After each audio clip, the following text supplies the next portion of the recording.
Good morning, everyone, and welcome to another TMA virtual conversation with the candidates who will be on the ballot in the November general election. My name is Rich Carter. I'm TMA's government affairs consultant, and I'll be the moderator for today's briefing. I'm joined today by TMA news editor Fran Eaton, and our special guest today is Illinois Senator Darren Bailey, who bested 5 other candidates in the Republican primary for governor and will face Democratic Governor JB Pritzker in the November 8th general election. Good morning, Fran and Senator Bailey. Good morning. With hundreds of county, state, and federal candidates on the ballot in Northern Illinois in November, TMA members and their employees are in a great position to help decide who will represent them in Springfield and Washington, D.C. going forward. Knowing what's at stake, TMA reached out to the candidates for Illinois governor and requested their participation in individual virtual briefings with TMA members. Governor Pritzker has not yet responded. Today is our 6th briefing with the candidates on the ballot in the November 8th election. We're going to spend the next half hour having a conversation with Senator Bailey to learn his background, why he's running for governor, and how he can help TMA members thrive and create good paying jobs for the people of Northern Illinois. Now, I'll turn it over to TMA news editor Fran Eaton, who will introduce our special guest, give him a few minutes to tell us why he's running for governor, and ask him the first few questions. At the end of the program, TMA members will have an opportunity to ask written questions of Senator Bailey by typing them into the Q&A tab on the Zoom control panel. Fran, the floor is yours. Good morning, everybody, and we're so excited to have with us today Senator Darren Bailey. This is the 6th conversation we've had with candidates that are going to be on the ballot on November 8th. And we've extended invitations to all of those that are on the candidate ballot. And we're sorry that Governor Pritzker has not chosen to respond yet. We're still looking forward to asking him the same questions we're going to ask Senator Bailey this morning. Senator Bailey, we just are excited to hear from you. And during the primary, we had a mishap. We couldn't see your face. This time we can. We're excited about that. So we would just like to know a little bit about your background from your perspective. We know you're a farmer. We know, but you're a small businessman. You've got several businesses. So let's hear more about that. And also, could you tell us why you're running for governor? All right. And first of all, good morning. And I apologize. I'm kind of limited where I can do this Zoom app. So I've got a window here to my side. So the sun may be kind of like a sundial this morning. So I apologize for that. But no, thank you so much for having me on here, and it's an honor, and thank you for what you do representing small business, because that's small manufacturing is the future to Illinois growth. That's who we've always been, and it's been hindered for the past several years. So I am a farmer from Southeast Illinois, a farmer of 12,000 acres of corn, soybeans, and wheat. Have a small trucking company and an excavating business, and been married to my wife Cindy for 36 years. We have 4 children and now 12 grandchildren. My 3 sons operate the farm in my absence, and they're probably my biggest fans because I don't really think they want me to come back and start bossing them around anymore. And they're doing a really amazing job. And our daughter Abigail and her husband work in our community as well. And that's really why I'm running, because in Southeast Illinois, about 5 years ago, we began to realize that, opportunity is limited in Southern Illinois, especially. And when my state representative started raising taxes in the most conservative district in the state, I started calling it into account. And I always tell people, be careful when you start griping about something. You better have solutions. So that's where I'm at, as I began to help inform people through wire points and through Illinois policy and through Illinois Review, these articles that I was, learning about, and this information that was just seemed to be flooding my ears. I began to share it. And as I began to share it, people began to realize, wow, our government, we're headed for trouble. And so that's why we're here, to restore hope to the people of Illinois. And I think we can do that. And we have by making our streets safer, by restoring our schools, and by helping working families live, thrive, and raise families here in Illinois again. And I think that's crucial. And I think, for the last 4 years, it's important to realize I got elected and placed as a state representative in 2019, the same year as Governor Pritzker. So I've witnessed all 4 years of his leadership, if you want to call it that, and 2 years in the House, 2 years in the Senate, and I'm not happy about what's going on. So I chose to speak up, sometimes against my own party when they would vote for what I thought was a bad business bills and bad bills for families in Illinois. And you know, I think people have responded to that, and I think that's why we're here. So I think it's important. I'd like to, you know, remind you that in the 2020, I filed a lawsuit against Governor Pritzker, the first one in the state, and we actually won that lawsuit, you know, against his ability. He was actually called unconstitutional and illegal in the Clay County Court of Law with these business shutdowns. So I worked diligently in my district to keep business open, and I think that pretty well resembled, you know, the southern third of Illinois. People got the message, and people understood that, wow, one person shouldn't have the ability to do what they're doing. And instead, you know, I called on him continually to have called the General Assembly into a session. And if the General Assembly wants to pass laws, that's one thing. But for this man now to be on his 34th emergency proclamation, something's wrong if we allow that to continue. So that's my message. That's why we're out here, to get Illinois back on top. And I think the last 4 years just proves disaster. I mean, good grief, there's 45,000 fewer jobs in Illinois today than there were 4 years ago. There's 125,000 fewer people. Illinois has the you know, highest unemployment rate in the Midwest.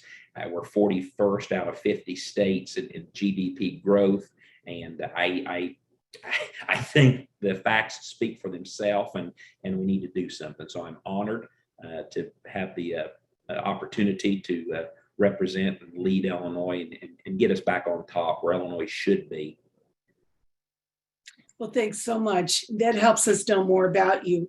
The recent numbers, as you were quoting numbers, recent numbers about Illinois manufacturing sector estimates that the industry's output was 106 billion annually. That just shows the numbers, how crucial manufacturing is to the state's revenue. Yet those numbers are shrinking while major manufacturers are leaving the state and neighboring states' industries are growing. Their numbers are growing. So what would a Bailey administration address? How could you address this situation for small to mid-sized manufacturers like our members? And you're going to hear me talk a lot about, you know, we have lots of solutions. I'm going to talk about that. But I think first and foremost, we have to recognize, you know, what has taken place in Illinois over the last 4 years. I sat firsthand, I witnessed it, and I stood up and I argued against every bit of it on the House and the Senate floor. You know, Governor Pritzker's first year as governor, we lost over 100,000 taxpayers. We lost over 8.5 billion in revenue. And a lot of that was due, you know, to the doubling of our gas tax. People are simply moving out of this state because they can't afford to live here. Why on earth would business want to come here with our, you know, with our taxation and with our regulations? So first and foremost, a lot of people come to me and they say, well, what's the, you know, top three? What's your top three priorities, or what's the top three problems with Illinois? And I typically say crime, crime, and crime. And the reality is that's true. You look here in Chicago and in the suburbs, and you just see too many vacancies. If people don't feel safe, they're going to move. If businesses don't think they're going to be safe, they're not going to come here. And that's exactly what's taking place here in Illinois. So, you know, I think it's absolutely vital that we repeal the Safety Act and this no cash bail nonsense, because the rest of Illinois is going to be seeing headlines all over the state after January 1st, just exactly what we're reading every day in Chicago. So people have to feel safe. We've got to begin to tackle, you know, our tax situation and pull our property taxes down. I mean, we can do that. We can extend the PTEL cap levy caps to all agencies, you know, at 5% or the cost of inflation, whichever is less. We can institute truth in taxation transparency policies. and enforce those. And then that's exactly what I did when I served for 17 years on our school board. We made sure every year, if we needed to increase the levies, that the community had buy-in, and we can empower residents to lower their taxes by 10% each year via referendum if they so choose. These are things that we can do locally, and then obviously we need to get our schools in check. We need to start partnering with business, so we start teaching trades and vocational issues, so our children come out of high school able to read and do math at grade level, which they cannot across the state of Illinois right now, and ready to go to college equipped right here in Illinois, not out of state, or join the workforce and have an idea what they'd like to do. So I think that addressing this to the people, I think, is crucial. I think this has been ignored. It's been assumed that, well, Illinois is this great state and everything's going to be fine. But I think what we're seeing and witnessing is why that you're on this call today and why you are so concerned about your future. It's very real. We tackle business regulations. The state of Ohio cut recently with HB 9, cut their business regulations by 30%. And just recently, we lost a solar manufacturer to the state of Ohio because of that very reason. So I think that's also what I have in common, or what the advantage is, the fact that I've served for 2 years as a state rep and 2 years as a state senator. Number one, I know how the system works, and number two, I have a relationship with most of the people there, and I think we definitely have the opportunity to communicate to the people of Illinois, work with the people on the other side of the aisle, and start to have true leadership and getting Illinois turned around and back on top with business. As it should be. I mean, we can go on and on and on. The energy bill, I mean, there's just many, many reasons why I wonder why business would come here to Illinois, and every bit of it can be fixed. Well, you led right into the next question, which is on energy. It's second to payroll, the cost of energy for our manufacturers. And that leads us to the SB 2408, which requires Illinois businesses to abandon all non-renewable energy by 2050, and with a goal of 50% non-fossil fuel energy by 2040. Those required new standards will make it very difficult and expensive for TMA members to meet. What alternatives to the difficult to fulfill mandates would the Bailey administration offer our TMA small to mid-sized manufacturing businesses? Fran, I'm going to fight for a full repeal of the energy bill. And then we start all of this nonsense, that we start working on reasonable reforms. All of this, I witnessed it, whether it was a safety act, prior to that, the gas tax increase, now the energy bill, all of this was concocted behind closed doors. There was no, many of the business leaders, were you invited to sit and have your input? No, you weren't. This was all developed with Governor Pritzker and his team behind closed doors. They stamped an amendment on it and then threw it out in the wee hours of the morning, and we had 1 hour to look at it, decipher it, and vote on it. And unfortunately, again, there were Republicans that voted for this. And I always say, follow the money, and you'll understand why people vote for things. So this bill goes too far, too fast. The residents, this is probably the biggest reason why I know that it can be repealed, is because most residents' utility bills have been doubled. Over this summer. Ameren and the MISO market downstate sent out letters warning people that there could be brownouts and blackouts, actually encouraging them to buy generators if they need it. And I'm telling you, if we would have had, we had a moderate summer. I think we only had 1 day, that approached 100 degrees. If we would have had a week or longer of hot temperatures, if we have a a cold winter, we will see brownouts, controlled shutdowns, and possible blackouts and threat to our energy grid because they're just coal plants have been shutting down. And we are already, regardless of what JB Pritzker says, we are importing energy. Last year, we imported 15% of our energy. I understand in the PJM market, they're not importing energy, but for the rest of the 2/3 of Southern Illinois, they are importing energy. And this just puts us on the map for higher energy costs if we don't curtail this. So we have to extend the life of our coal-fired plants, of our natural gas-fired plants, and ensure the future for nuclear. And all while we wait for the technology to show up for wind and solar. It's just the battery store. It's just simply not there yet. It's unreasonable to think that we can operate this way. And for such an amazing state like Illinois, with our manufacturing, to put your jobs, your future, your businesses in danger like this is very concerning. So I think we simply, and again, that's why I'm here, because since in 2017, when my state representative started voting for tax increases, Illinois state budget was $32 billion, and today it's $46.5 billion. So a lot of these issues that's how it started. $32 billion, it went to $34 billion, no tax reforms whatsoever, and I got frustrated about it. So I started talking about it and sharing it, across the airwaves. And ever since, with these bad policies for the last 4 years, I've been the one to stand up and push back. And I think that's, people respect that. They want to be informed, and especially when they feel their lives being constricted and their businesses being threatened. I think that's why, that I've gained the notoriety, and that's exactly what I will do as governor. I will stand, I will talk to the people and the businesses of Illinois.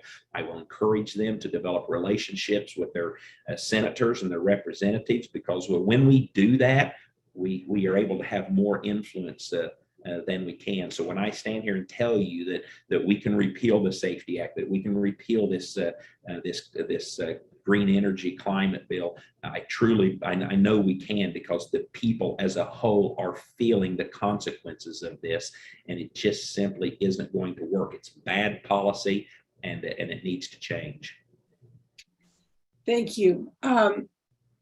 In the state of Illinois, even if you were to become governor, you're going to have to work with a majority in the General Assembly that is probably going to be of the opposing party. And how we did a scorecard recently and found that overall, the Illinois General Assembly is not favorable to small and mid-sized manufacturing. Overall, we were disappointed to see how our legislators vote. How will you promote the policies that you've just mentioned in such a negative atmosphere? Well, again, I think that's why I'm here, because I have been doing that. I have been standing up against the odds. I'm going to tell you, based on the turnout of what we believe on an election day, I think it's going to be bigger than what anyone anticipates, and that is going to send the resounding message that people are fed up. So simply standing up and holding, politicians, and Fran, this, you've watched me over the last several years, when there's been bad policy, I named the people. I said, these are the people that are responsible for this. Here's their office number. Give them a call.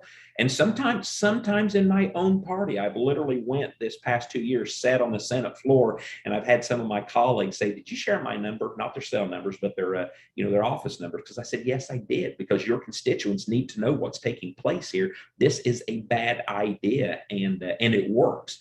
So also the realization of what I've witnessed under the Madigan era and now under the Pritzker era, I know there are Democrats on the other side of the aisle that want to do the right thing. But unfortunately, these electable positions, which can be a cushy job if you allow them to and you don't stand up for your voters, money and power, it blinds.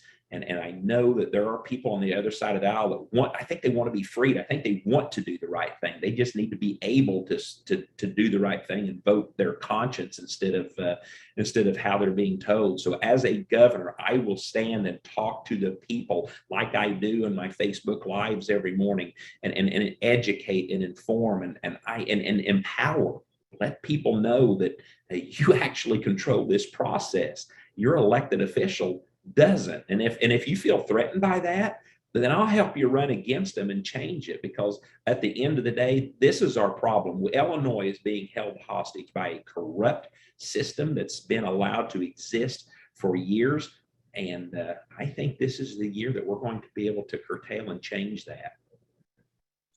Thank you. We're so excited that we had an opportunity to ask you these questions. And I know the TMA members have been wanting to ask their own questions. So I'm going to toss this back to Rich. Rich, will you share with what our TMA members are thinking? Thank you. Yes, I will. Thanks, Fran, Senator Bailey.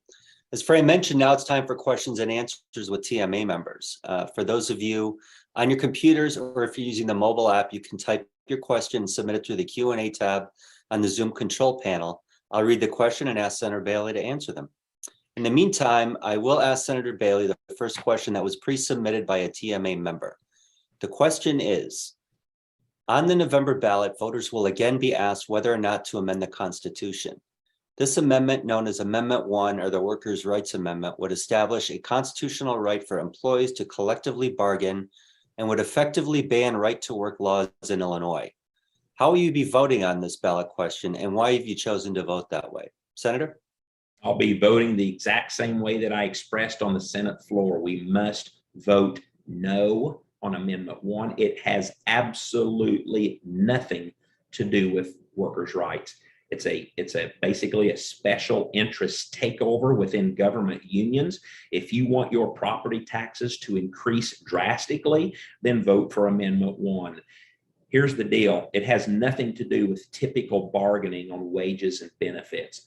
I'm going to give you an example. Let's take a teachers union, the teachers unions are responsible for CRT and this sex education in our schools. Make no doubt about it. I can show you that. They and Planned Parenthood were sponsors of this.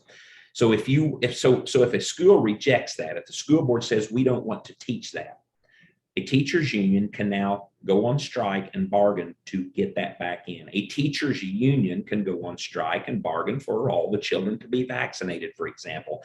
If I work for the Illinois Department of Transportation and a group of people decide they don't want to drive Chevy vehicles and they want to drive Ford vehicles, they can strike for that.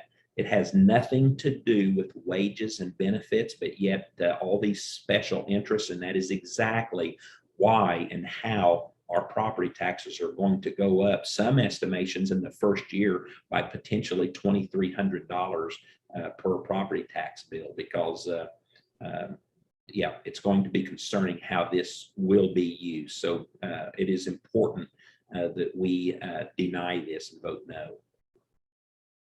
Thanks, Senator. Again, if you'd like to ask a question, please type your question on the Q&A tab on the Zoom control panel. I'll read your question and ask Senator Bailey to answer it. We do have a question submitted from a TMA member. The question is, for the past year, the business community has urged the governor to use unspent funds from the American Rescue Plan Act to pay off the massive shortfall in the Unemployment Trust Fund, and yet business owners continue to be on the hook for the remaining $1.4 billion shortfall. If elected, how would you fund this shortfall? Senator? Well, again, I stood on the Senate floor and argued for this very thing. Here's the deal. Don't forget that I told you when I started this in 2017, Illinois budget was a $32 billion budget. Today, it's $46.5 billion. Over the last year and a half, Illinois has had an influx of $200 billion of federal relief money, COVID money injected into the system. 20 billion of that laid in Governor Pritzker's lap to do with as he wanted. Unfortunately, he just continued to spend. I will enact what's called a zero-based budget. So first and foremost, I'm going to clean house in all agency directors. That has not been done for a long time. I'm going to find, business-minded men and women to take the helm and take the head of these agencies. I will empower them to do the work, to do what they need to do. Right now, that's not being done. In many agencies, Governor Pritzker has added deputy governors who answer directly to him, and they have the power to do things. These agency directors will enact a zero-based budget. I would assume every one of you probably operate your business like I operate my farm. I don't automatically just do what I did last year and add more spending. That's exactly how the state works. I start fresh. I remove the things that didn't work. Maybe there's some new things that I've found that I want to add, but I start at zero and I build my budget up again. Every year I do that fresh because sometimes I see things, wow, I didn't know that was there. That needs to go. I'm telling you, I believe we will find billions of dollars of waste and fat in these budgets. We will be able to remove those. In a perfect world. We'd be able to, give those back as tax relief. But I think that we're going to have to address, get this paid down so our unemployment costs aren't so high. We have to address our pension issue. If we don't address our pension issue, Illinois stays in danger, and business, as Warren Buffett says, will refuse to come to Illinois because of that. So I think those are addressing things like that. That will give us room to offer, expensing for capital investment. You want to talk about the supply chain? The number one way to catch the supply chain up might be full expensing for capital investment, so that you can do the renovations and add the technology that you need and be able to expense that. So there's several ideas like that I am satisfied will work. And I think we're going to find a lot of waste, and we're going to have to apply those to get Illinois healthy again. Thanks, Senator. Again, if you'd like to ask a question, please type it into the Q&A tab on the Zoom control panel. We do have another question submitted from a TMA member. The question is, electronic manufacturers are looking to expand an investment in expansion of their operations. How are you and Illinois going to help drive policies to support the development of trained staff and reduce hurdles in expanding manufacturing operations? Senator? Well, thank you very much. As I said again, I think we work to reduce regulations.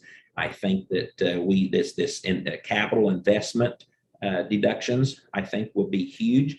I've called on Governor Pritzker many times to go into the unemployment force. Illinois has the highest unemployment of any state around by over 1%. It's a massive number. I think we go in and we start to address that and get people back to work. I think that's one of the biggest things. And once we do that, and once we start offering, once we get our taxes, once people feel safe, once our schools are improved and our taxes, they see that the taxes are going to be under control, I think people and business will start to move back here in Illinois. And I think that offers the solution. It's not easy, but I think with my administration, when we get in and go to work immediately, I think we're going to see a lot of hope, and I think that people are going to realize that help is on the way. Thanks, Senator. We do have one final question in the queue from a TMA member. The question is, thanks to legislation like SB 72, Illinois lawmakers continue to increase legal costs on manufacturers through their actions, and Illinois is now a top 5 judicial hellhole in America. A recent report states lawsuit abuse cost Illinoisans more than $12 billion last year. If elected, how would you end this gravy train for trial lawyers and return our state to a more balanced civil justice system? Senator? Well, I like your choice of words, first of all. So I have replaced hellhole with Pritzkerville. Maybe you've seen that recently. So, and I do apologize. The sun's out in full force, Fran, so I should have closed that blind. But anyway, it feels good. The trial lawyers, I have discovered they are the most powerful lobbying force in Illinois. There is no doubt about it. And I'm telling you, I will stand against that. I've stood against it, for the last 4 years, but being a Republican in the super minority and this hip farmer from Southern Illinois that nobody thought, would eventually go away, they didn't pay any attention to me. I will empower the people. I will stand against this and cut this nonsense out. We must cut this regulation out. Here about a month ago, we were I was coming in and out of a hotel, and a gentleman got on the elevator with me. He recognized me, and he shook my hand and he said, I admire what you're doing. And I said, well, thank you very much. Who are you and what do you do? And he told me his name. He said, and that's what he said. He said, well, he said, we have a lot in common, but in the political world, we don't. He said, I work for the Illinois Trial Lawyers Association. And I said, okay, I understand exactly where you're coming. I said, I look forward to having some conversations with you when I win as governor, because something has to change, and I'll do everything within my ability to make it change, because it is destroying the fabric of our society and our industry, and it must end. So rather than just I look forward, and that's the thing. Organizations like yours, you will have a front, and center seat with me. I will count on when I'm talking about pension reform. It is the actual pensioners that I plan on sitting at the table with, not the political elites, not the union bosses, industry, manufacturing, the Indian community. Everyone, all ethnic groups, business groups. We have to do something different, and we have to involve everyone's ideas and voices for the future. And that's what you have with me. Thanks, Senator. Unfortunately, we've run out of time. Senator Bailey, do you have any closing thoughts for TMA members? It's just really simple, and we sit here and we consider where we're at today. You business owners, consider where you're at today versus 5 years ago, the dreams, the ideas, the hopes that you had, and consider where we're at today.